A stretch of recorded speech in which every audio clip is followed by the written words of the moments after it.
Hello and welcome back to another early adopter edition. And in this episode, we're going to be talking about mind maps.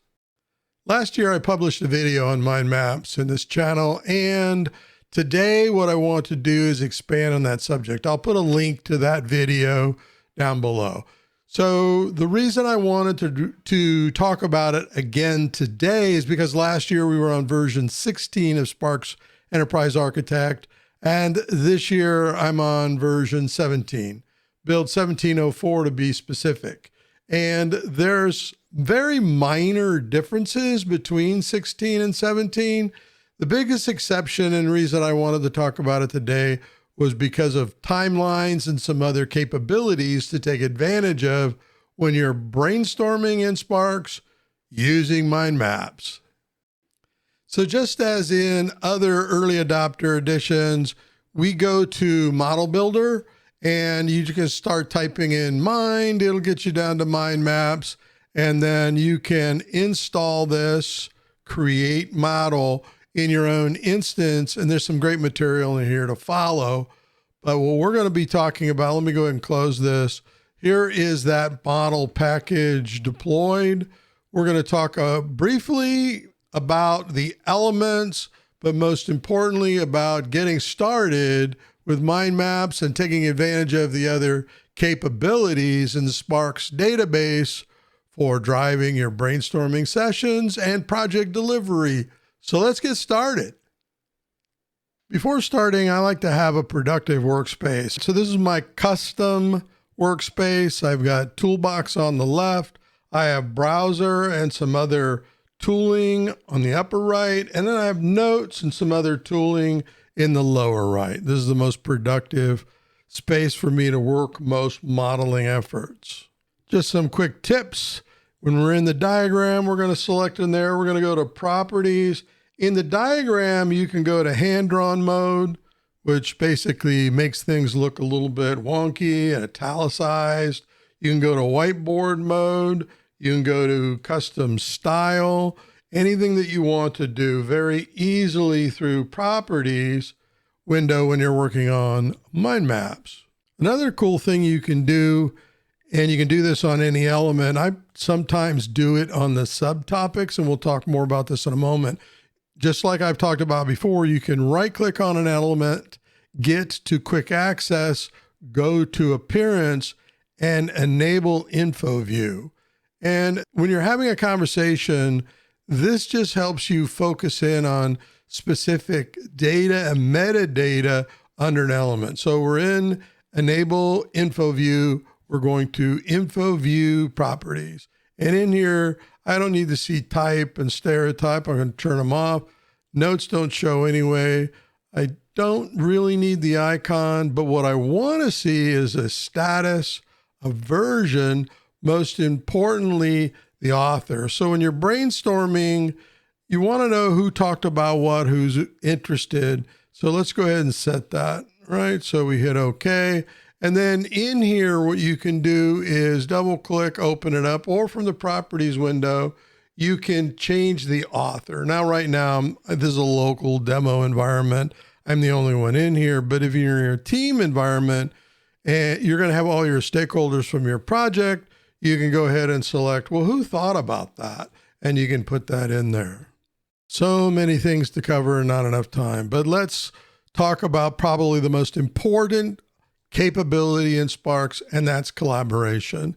So whether you're live in a conference call or you're working on offline with your team, you can discuss, review, journalize your elements with your teammates or even yourself. You can create journals of brainstorming sessions.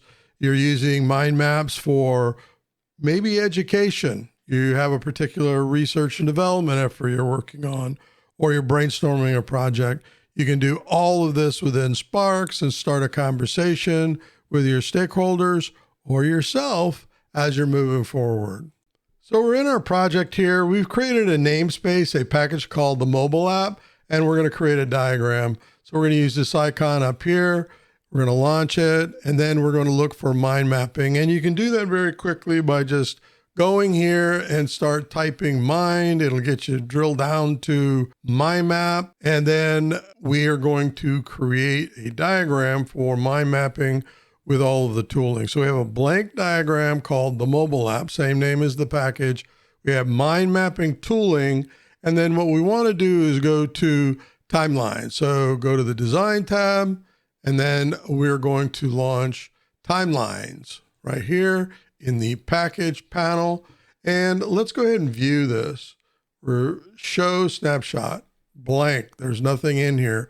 What we're going to do is we're going to add a central topic, and we're going to give it the same name, the mobile app, or mobile app development, or something along those lines. I usually use the same name as the package. Now with timelines, let me bring it out here, show you. So this is the one that we just did. We have an asterisk up here. We haven't saved. We're going to go ahead and hit Control S and save. We now have a new timeline entry. So we went from 0 objects to 1 object, no relationships, no connections. Let's view this one. Show snapshot. Now we have this as a snapshot. So timelines is extremely powerful during your sessions to track your progress. And we're going to talk a little bit more about timelines as we proceed. So here's our central topic. Let's add in some main topics. So we're primarily here to talk about UI, UX, user interface, user experience. So that's one of our main topics, but we have other main topics. Now, Sparx remembers your last entry. So if I hit the control button or key and I left click, it brings up the last action. And we want to talk about back end. We've got the back end developers on the call or what have you. And most importantly to our marketing and sales people, we want to talk about marketing. You could say marketing and sales or just say sales. So these are our main topics so far. Let's go ahead and hit Control S and let's go to timelines. I have mine in the upper right. And now you can see we've gone from 1 object to 4 objects and we can view this timeline. So we're progressing. I'm going to stop showing that until near the end, but this is a very important feature as you're having conversations. You may take a break during a conference session and then come back. And what have we done so far? Date and time. So you're thinking to yourself, or you're in a call, you're asking yourself or the people on the call, the stakeholders, so what are the topics that you want to talk about? And you're doing a mind dump right now. And we're not worried about connections. Just dump everything in here first that you can, and then you can start drawing your relations. Let's do topics now. So we're going to bring in topic over here, and we're going to call it wireframes or UI design. Remembers the last action, hold down Control, left click, brings up another topic. And someone said we want to talk about color scheme or style guides or just simply CSS. We're going to add that as a topic. And then we've got back end, especially security on the call. And they're saying, hey, we want to talk about login, access management, the authentication module. Use any terms that you want. So you're thinking to yourself or going around the room and you're asking, all right, for these topics, are there any more or are there subtopics to each one of these? So of course, security is going to pipe up and they're going to say, okay, let's bring in a subtopic, draw that in here. We want to talk about login screen. Maybe they own the development of the login screen, or we're going to pass the development of that to the e-commerce web team working with security. So we'll bring that one in, drag it somewhere, remembers the last action, Control left click, brings in another subtopic. They also said, hey, we want to talk about register or registration. And what about the forgot, whatever that is, forgot username, forgot password?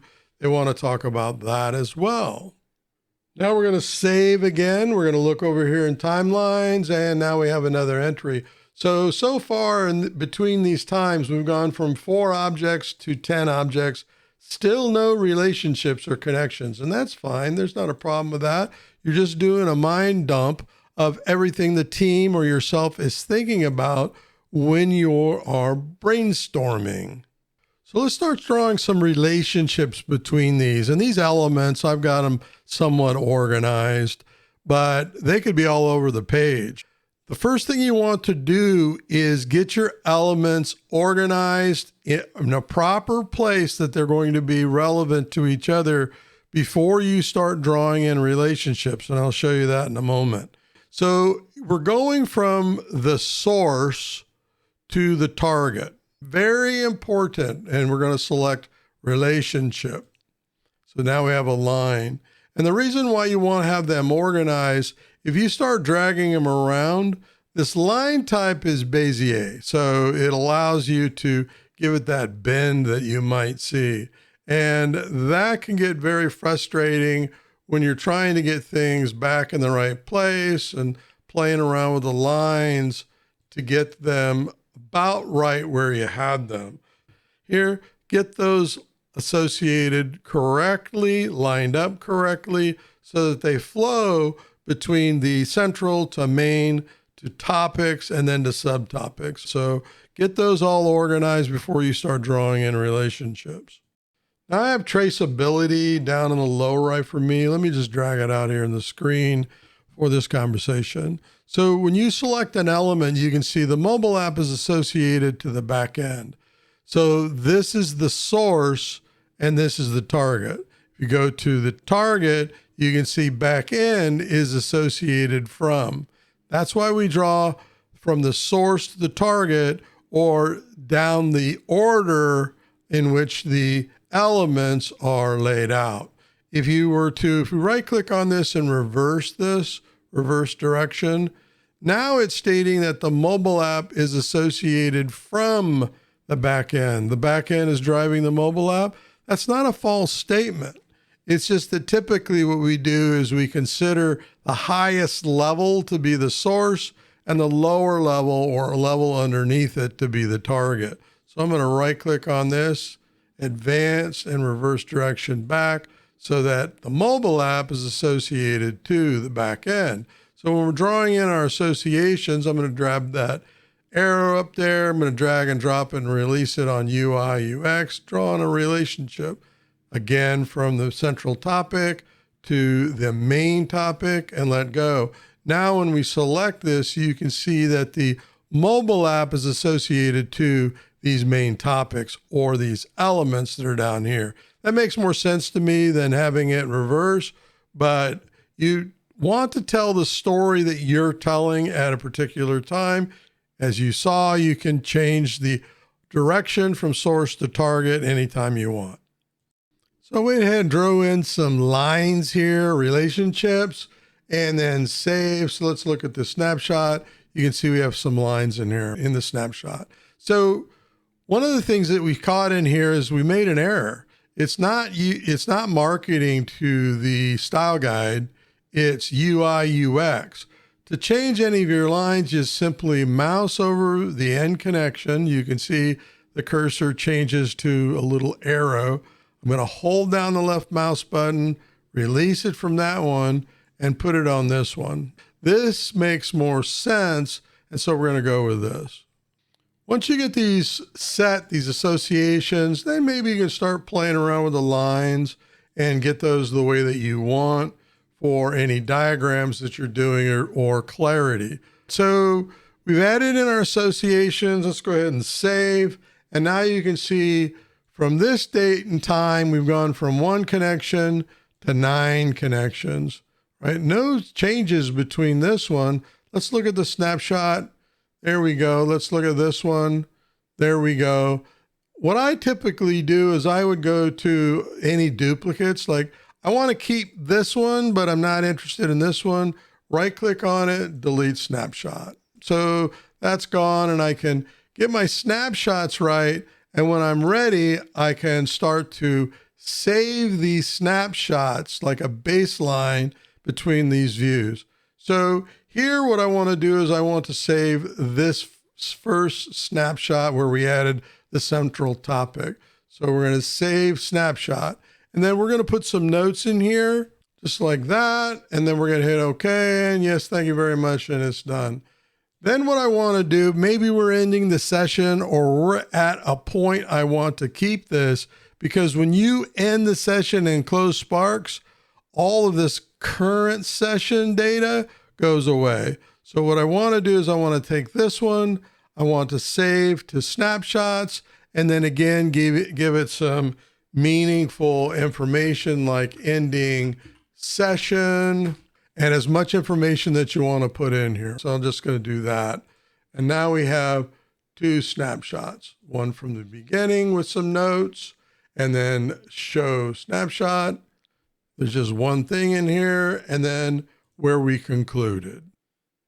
We're going to start to wrap up here. There's so much more to talk about between the views.